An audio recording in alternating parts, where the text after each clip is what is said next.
Welcome, everybody, to the Big Book Roundtable and the RICO 12 family of recovery resources targeted at people from all backgrounds, faiths, and places dealing with addictions of all varieties. In this Big Book Roundtable, David G., Nikki M., and I, Justin B., sit around this virtual roundtable via Zoom from all over North America and just get to dive deep into the Big Book of Alcoholics Anonymous. We're grateful to do that. Right now, we're reading through Chapter 2, There is a Solution. And we'll continue this reading here. But first, before we get started, I'd like to have David introduce himself real quick for those who may not know him. Hey, everybody. My name is David G. I'm from Oklahoma. I'm an alcoholic, addict of many sorts. Grateful to be sober in the rooms for close to 30 years. I'm really glad to be here with Justin and my sister, Nikki. Thank you. And thank you, David. Nikki, talk to us a little bit about yourself, too.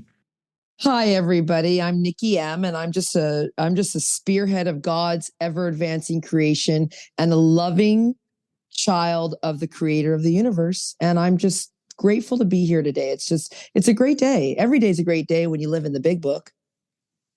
Awesome. And every day is a great day when I get to sit around this table with two just powerful people. David and Nikki are powerful people and great influences in my life, and I'm grateful to be connected with them through both of them. I've been connected to through this RICO 12 family of recovery resources, and it's a beautiful thing. All right. Today, like I said, we're going to continue reading in Chapter 2, There is a Solution. We'll be on page 27 of your Big Book. Open it up, grab a pen, a highlighter, a piece of paper. Let's dive into this thing as we read further along in this book. Here we go. Some of our alcoholic readers may think they can do without spiritual help. Let us tell you the rest of the conversation our friend had with this doctor, and we're continuing on from our conversation from last episode with Roland Hazard and Dr. Jung. All right. The doctor said, quote, "You have the mind of a chronic alcoholic. I have never seen one single case recover where that state of mind existed to the extent that it does in you." Our friend felt as though the gates of hell had closed on him with a clang. He said to the doctor, "Is there no exception?" "Yes," replied the doctor, "there is. Exceptions to cases such as yours have been occurring since early times. Here and there, once in a while, alcoholics have had what are called vital spiritual experiences. To me, these occurrences are phenomena. They appear to be in the nature of huge emotional displacements and rearrangements. Ideas, emotions, and attitudes which were once the guiding forces of the lives of these men are suddenly cast to one side, and a completely new set of conceptions and motives begin to dominate them. In fact, I have been trying to produce some such emotional rearrangement within you. With many individuals, the methods which I employed are successful, but I have never been successful with an alcoholic of your description." So we just read a few paragraphs there, but there's some powerful things, some gut punches, some just holy crap moments in this time. David, why don't you talk to us and talk us through these paragraphs, some of your experience, strength, and hope, and your insights that you have. Absolutely. Thanks, Justin. And thank you, Nikki, as well, as always. We're there, as Justin said, this is the continuation of the conversation between Roland Hazard and Dr. Jung. I love how you started out in our reading. Some of our readers may think, have my guys underline those two words and write danger above that. Because why the hell would you think this? I can do without spiritual help. I just need to go to meetings and not drink. Yeah, okay, good luck. Let me know how that works out for you. I don't really need to do 10, 11, 12. I don't need to do a thorough inventory like that. I had one guy come back to me with 4 names on his resentment list. I said, "Are you sure about that? You're in your 40s now. You sure about that?" And he said, "Yeah, I'm sure about that." I said, "You did it prayerfully, correct?" And he said, "Yes." And I said, "You remember it doesn't say we made a list of people with whom we are angry. It says we made a list of people with whom we were angry." Big difference in the way that's worded. You sure about this? You've only been angry 4 times in your life. I've been watching some of your nightlies here for the last few months, and you've damn sure been angry. "Oh, I don't think I need to do all that." Well, maybe you can do it without spiritual help then. Let me know how that works out. But, and I see that all the time. We may think, and I think that it's so dangerous for us to think that we can do anything without spiritual help. if we're so powerless to even show up here for help, we've already considered spiritual help. So here's how the rest of that conversation went. You have the mind of a chronic alcoholic. He didn't say you drink too much. God, you ride the boat for too long. I understand how you get crazy and need a drink and want to drink. And you have to remember, after a year of treatment between Roland and Dr. Jung, Roland left Dr. Jung in Europe, got back on the boat, was headed back to America. He made it to France when the obsession hit and told him, hey, it might be a good idea if we just have a drink. And so he took a drink, and the drink took him, and there they went. And that's why all this relapse came about after a year. He thought he had all this stuff in his mind worked out, and self can't work on self. It just can't. I've tried that too many times, I know. And so Young tells him, I've never seen one single case recover. Could you imagine hearing that news? After you've traveled all the way across the world, spent all this money, spent a year, end up relapsing, and somebody, well, I've never seen one single case recover. But there is an exception here. But notice how he says to where that state of mind existed. And I think that's what we want to look at. As sponsors, we should be showing our new people the state of mind that exists prior to you doing whatever it is you do. And so he says, our friend, talking about Roland, felt, there's the key word, he felt as though the gates of hell had closed with a clang. It doesn't mean they had, but it sure as hell felt that way. And it felt that way for me in 2019 when I was laying in this floor right in front of me, begging God for some kind of relief. It felt like the gates of hell had closed with a clang. Just because I feel something doesn't mean that's the way it is. This would have been my question too. Is there no exception? And I like what he says. Yeah, there is. And they've been occurring since early times, here and there, once in a while, not very damn often, but once in a while, we've seen alcoholics have what are called these vital spiritual experiences. And he says to me, these things are unknown. They're phenomenon. I don't know these. And I see a lot of sponsors battle with this in the program, in the fellowships. But here's what that experience looks like. We had a bird's eye view of it on 25, but here it's going to give us a little deeper one. And this one for me is so important because this is what it appears to be.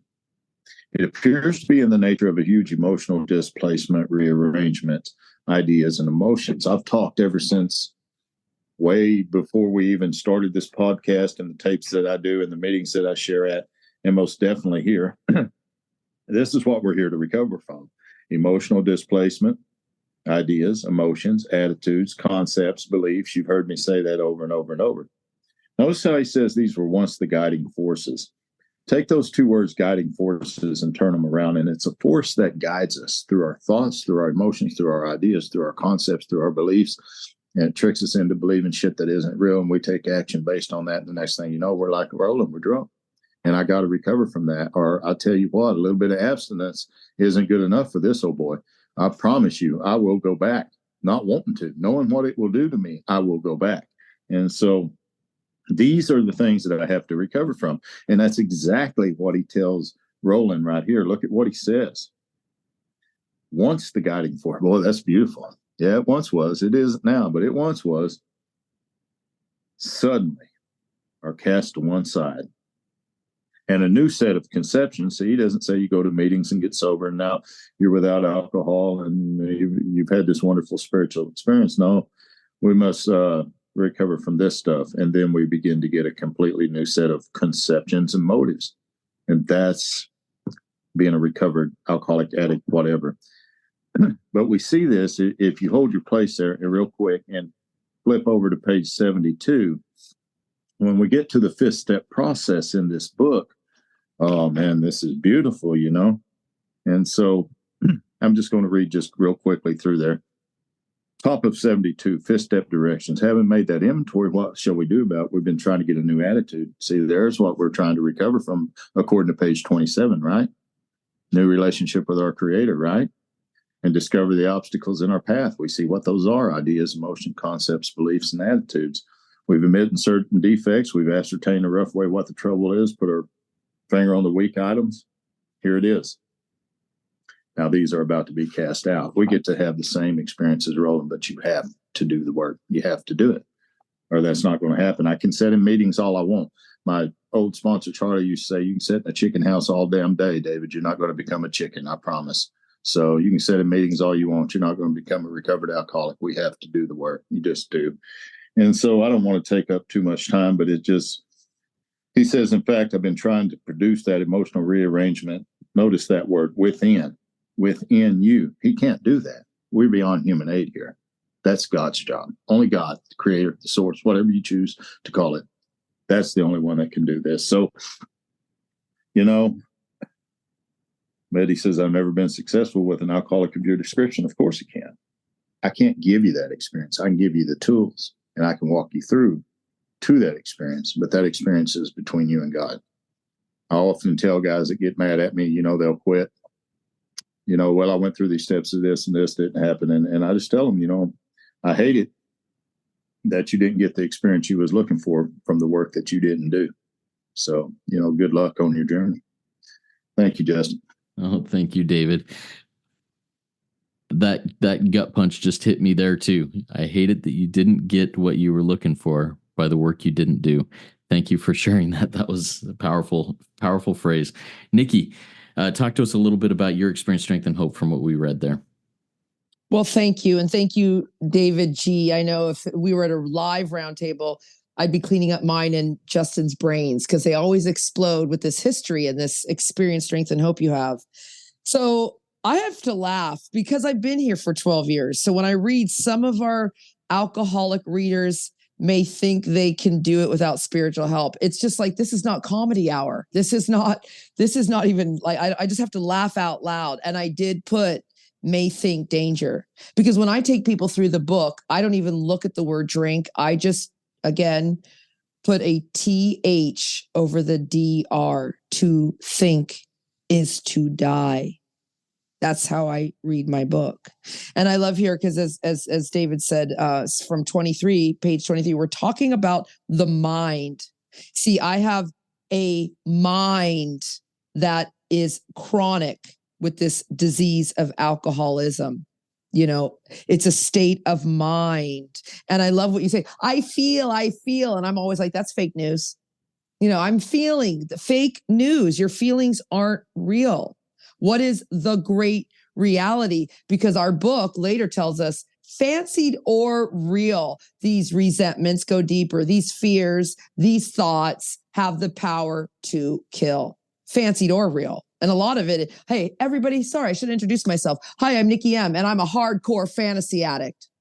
And not the kind of fantasy where I'm on a yacht with some hot guy doing hot things.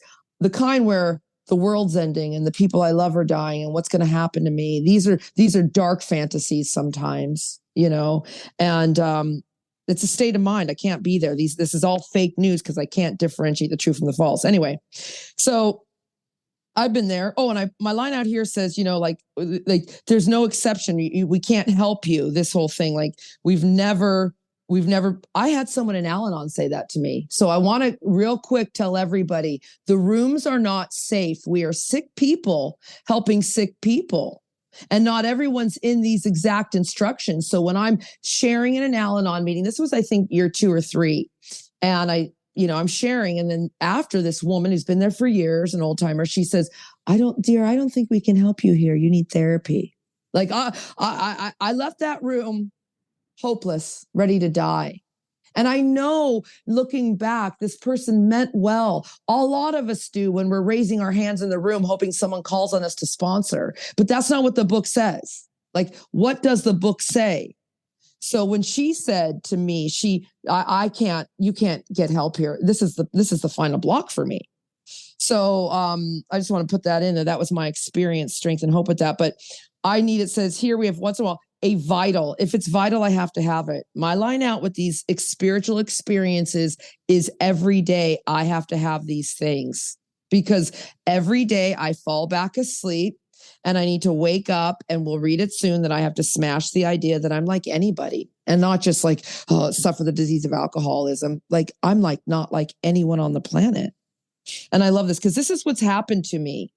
See, all of this has happened for me where and it happened suddenly because I've been here for a long time. So it was like an educational variety. We're going to do a talk on the spiritual experience in the appendix. I've had a slow awakening, but I had suddenly I didn't even know what happened, a complete new set of concepts and motives, conceptions and motives. And above there, I wrote love and tolerance. See, I don't have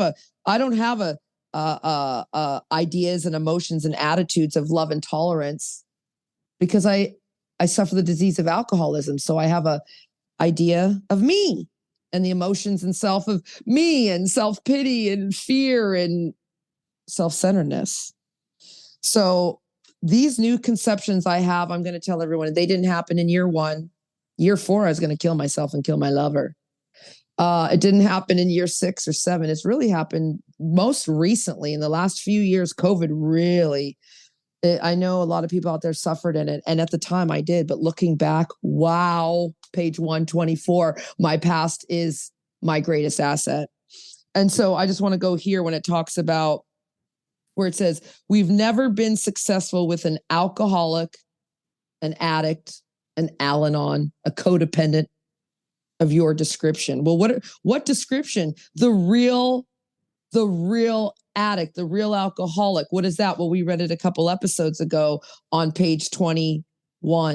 But what about the real alcoholic? See, some of us start off as moderate and we may or may not become continuous, but at some stage of our drinking, using, thinking career, we lose all control of our thoughts, our liquor, our consumption once we start to think, act out. That's what they're talking about here. Are you that person? Are you the description on page 44 when you honestly want to and you find you cannot quit? Or if when drinking, thinking, using, you have little control over the amount of thoughts you take, I'm no good, I should die, and take you out with me, then I'm suffering an illness which only a spiritual experience can only a spiritual experience will conquer, because I have the mind of a chronic alcoholic. Thank you. That's without drinking too, Justin. Yeah, thank you, Nikki. All right. So I have a couple of questions here. First question I have for you, David. You said, a phrase you said while you were sharing was self can't work on self. Self can't heal self. Self can't work on self. Expand on that a little bit. Expound on it and tell us what you mean by that and how that helps in these situations. Yeah, absolutely. I came in 1994, and in 95, I had just a blowout spiritual experience that changed my entire life. I mean, it was beautiful. And as time went on, I just relaxed in the program and really began to think that all I needed to do was get you to the level to where I was at and everything would be okay. And so as I relaxed in the program, I really was falling back a lot on the knowledge that I'd already had. I really wasn't seeking a new experience. I didn't get honest about certain things that was going on in my life. And so what I would do, after a while, I'd realize that I was in trouble with lust or whatever it was. And then I would try to start overcoming it by reading more books, helping more people, doing this, doing that. But I had really never surrendered to the process the way that I felt like I had for many years, but I kept falling out, getting beat up with lust and relapsing and going back and forth and back and forth. So for me, I can't read enough books. I can't do enough talks. I can't do all this. I must have this spiritual awakening from self. And I really didn't even understand that that's what the problem was at the time. I know that I read this book and I was very well versed in it for many years, and had some of the best sponsors ever. But what I realized that I was reading it and trying to apply it with a mind that was still asleep. And I call that self. So self cannot overcome self. And that's what I kept trying to do. I kept trying to overcome my problem with the problem. I didn't realize it was the condition of 100 forms of fear, self-delusion, self-pity, and self-seeking that was driving me to do this. Because, see, I was talking with one of my sponsees about this not too long ago. We were talking about 6 and 7. And I think a lot of times in our heart, we really want to get over this illness. But if I take a much deeper look, I'm probably just wanting to get over the consequences of it. I'm wanting to get to the other side of that so that I can feel comfortable and be okay and going back to sharing like we always did. Well, when that happens and then I fall out again and relapse, as I look back on that experience, I see that self was trying to overcome self. See, I really didn't know that, but I know it today because I keep a better eye on it in step 10. I really watch for those things when those things come up. And, so when the book talks about an honest desire to stop drinking or stop thinking or whatever it is in the front of the book, for me, I have to look very seriously at that question, because a lot of times I basically just want to get the heat off of me. I want the circumstances. I want all that stuff to get out of the way. And then I feel like I've had a spiritual experience. No bullshit. I've just manipulated my way into overcoming it so that one day, I can practice or play around one more time. So anyway, that's kind of some of my experience on that, Justin. Thanks. Yeah, thank you, David. And man, I tell you, I think my mind is still very foggy on that concept, and I'm trying to figure out how that works. And I'm grateful that I'm here working with you to help blow that fog out, help me understand it a little bit better. And we get to do this for, as we go through the big book, and I'm excited about that, to continue to gain more understanding of that. Nikki, my question from you comes from the question: is there no exception? Is there no other way? Is there the desperation of, I just felt the gates of hell close on me with a cling. Is there no exception? What do you share with those who feel their only hope? They're in that place. Is there no exception? But they still are digging for more self-knowledge. I just need more therapy. I need more books. I need more this, that, and the other. What do you share with them in those situations? Let me know how that works out for you. I'm sitting here naked in my hot tub at 7 a.m. watching squirrels run across. Let me know how that's working out for you, is really what I say to them. I'm sitting here free. So if you don't want to believe me, why are you here? And then I go deeper with them. Let's go through this. Because you're talking there's no exception. Let me try this again. Let me go. I need another rehab. Oh, you need another. You want to try something else. I've done it also. No human aid. I have to show them, not just tell them. So I explain what my life is like now. That's a big thing.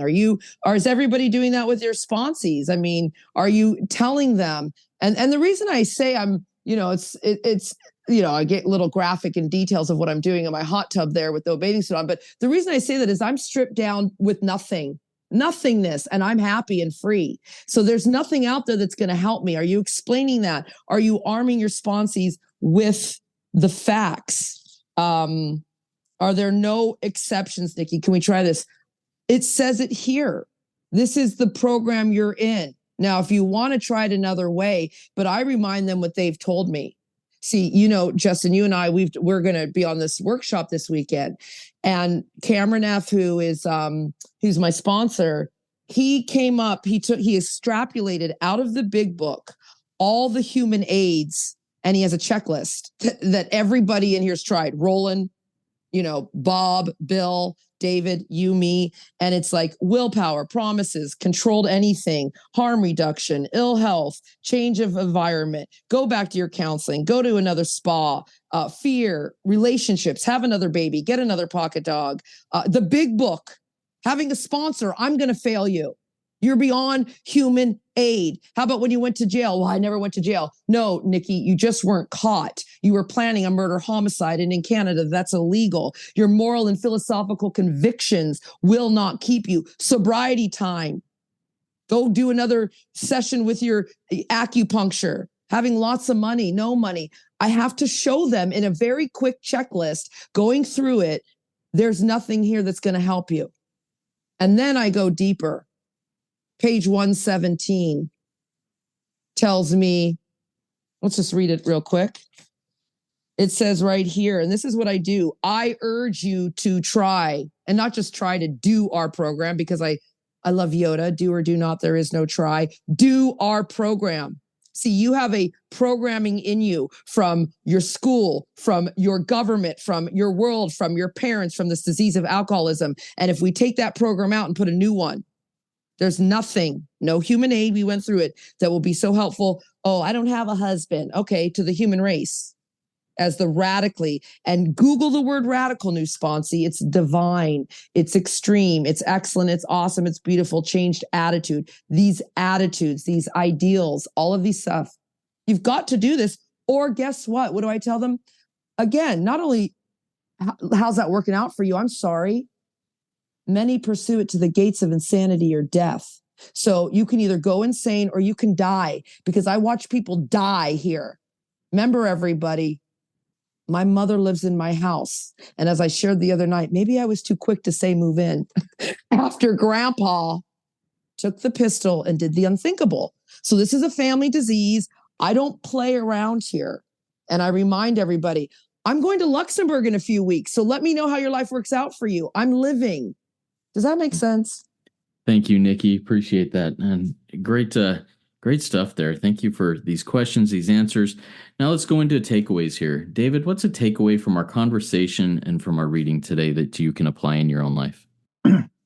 Well, the word suddenly and the word within, mentioned on page 27, really is probably the most important words for me. Anytime I see that word suddenly, I know that a spiritual experience has taken place.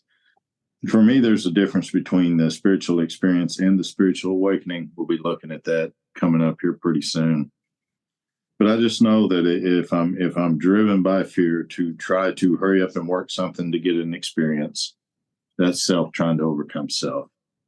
But whenever these things are suddenly cast to one side and a new set comes in and starts to dominate me within me, then I've had an experience from self. One of the prayers that I use a lot and pass on to the people that I work with is, God, please remove the veil that I may see what is really happening here and not be intoxicated by stories or fears.